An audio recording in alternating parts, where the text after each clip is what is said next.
ఇంత దుస్సాహసమా? ఇంత దుస్సాహసమా? మహారాజా రామకృష్ణ పండితుడికి చాలా బాగా తెలుసు. మీ ఆదేశం ప్రకారం ప్రవేశ పరీక్షలో కేవలం రాజపుత్రులే పాలు పంచుకోవచ్చని. అయినప్పటికీ ఈయన కావాలనే తన మిత్రుడు గుండప్పకు పరీక్షలో స్థానం కల్పించాడు. మహారాజా, ఇది ఖచ్చితంగా విద్రోహమే, రాజద్రోహమే, రాజాజ్ఞను అవహేళన, ఉల్లంఘన, అపరాధం చేయడం.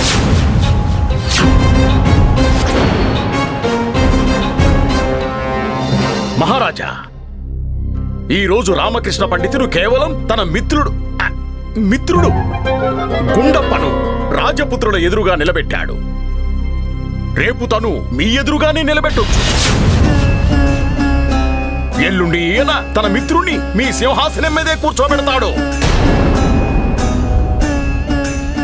మహారాజా, నేను రామకృష్ణ పండితుల వారి ఈ పనిని చాలా తీవ్రంగా ఖండిస్తున్నాను. అలాగే చేతులు జోడించి మిమ్మల్ని విజ్ఞప్తి చేసుకుంటున్నాను, ఈ రామకృష్ణకు శిక్ష విధించి ఒక ఉదాహరణను స్థాపించండి.